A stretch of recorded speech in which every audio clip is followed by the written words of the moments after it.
Darwin Núñez has just scored 4 against RB Leipzig in a preseason friendly for Liverpool, and I'm going to show you why he's the best footballer in the world and why you should give him the Ballon d'Or, Golden Boot, Pichichi, Wimbledon, all the trophies for Darwin Núñez.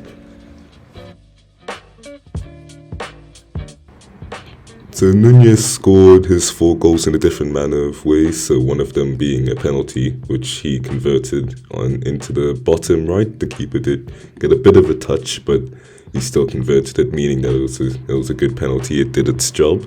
But the other 3, well, he scored 4 in one match. The other 3 were similar to one another and similar to how Liverpool score most of their goals. What I've done is divide the pitch into the wide space, the half space, centre space, and then wide and half spaces again. I'm just going to show you how Núñez's movement allows him to score so many in what he is now used to in Jürgen Klopp's system. So now that he's adapted and he understands his role, I'm going to show you what he does to be able to score so many, especially in one match against strong opposition in RB Leipzig. I'm going to start by showing you the first goal that the first goal that Liverpool scored through Mohamed Salah. What happens is there's a break in the middle of the pitch. I'm just going to move everyone closer.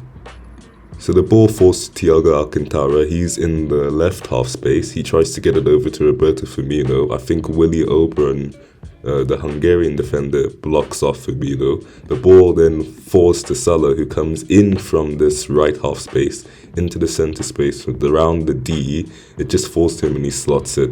Let's get the keeper into position. He just slots it bottom left. Calm, simple, classic Mo Salah. So for Núñez's second goal, we have we have Jordan Henderson and Thiago pressing one of Leipzig's midfielders. So Leipzig play this odd 3-4-1-2 or this odd 3-4-3, where they have a lot of centre-backs with numerical superiority when it comes to counter-attacks, but when they're trying to play the ball out from the back, it's easy to overload them in the centre of the pitch. That's what Liverpool did here with Henderson and Thiago on one man, and Trent was also in this right side of the centre space as well. So when the ball breaks, it falls to Trent. It's a bit further up the pitch here. Trent then releases Núñez, who makes this sort of out to in run, not quite, because he's still in the centre space, because he's coming from the right half space, opposite of what he used to do at Benfica, where he would usually be on the left coming in, but he's on the right, in the centre coming into the right. Trent then releases a quick time ball, and then Núñez he doesn't slot it past Alice, slots it past the Leipzig keeper into the bottom left for his second goal of the game.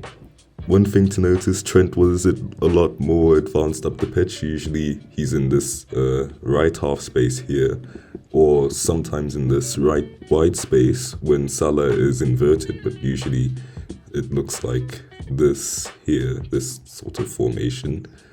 But with Trent pushing up here, allowing to capitalize on Henderson and Thiago's winning of the ball, just released Núñez, who then slotted it clinically into the bottom left.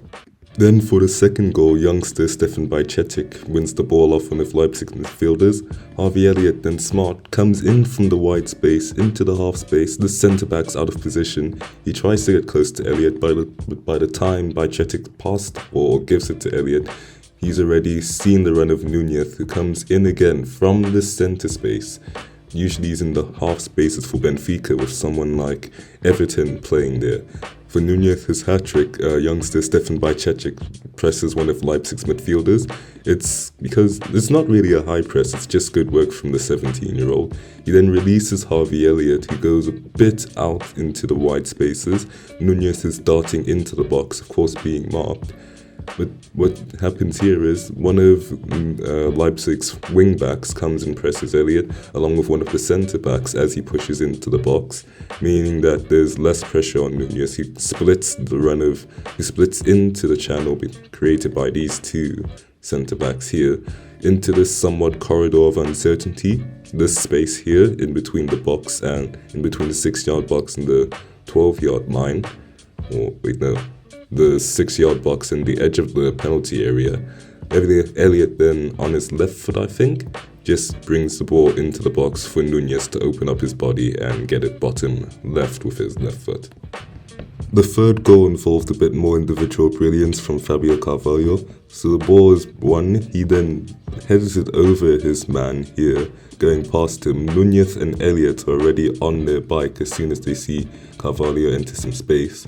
Núñez and Carvalho interchange, which was something you'll see from Liverpool's front three this season, with Núñez being a bit more dynamic than Jota in some instance, being able to fill in on this left as well. Jota can also do that, and we saw him do that towards the back end of 2021, just before his injury.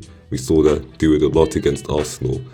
But Núñez and Carvalho interchange, so Carvalho wins the ball here on this left-hand space.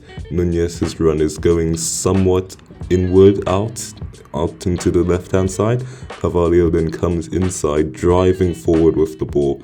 Elliott's also making a bit of a dummy run, or hoping to get in for a ball placed into the far post or somewhere near that area, meaning that he takes this centre-back with him. Carvalho then forces this centre-back to make a choice with the wing-backs exposed, also trying to cover up on Núñez. Carvalho then releases the ball to Núñez into the box, and he tries to open up his body and slide at far post. He does go somewhat to the centre. The goalkeeper doesn't carry himself in glory, powering it into the far post and making Núñez a hat-trick hero, scoring 4 and the best footballer in the world. So there we go. That is Darwin Núñez's analysis against RB Leipzig, or RB Leipzig, however much of a football hipster you are, RB&B. I hope you enjoyed that video. If you did, feel free to check out some of my older analysis on Pierre-Emile Højbjerg and Daniel Prudence.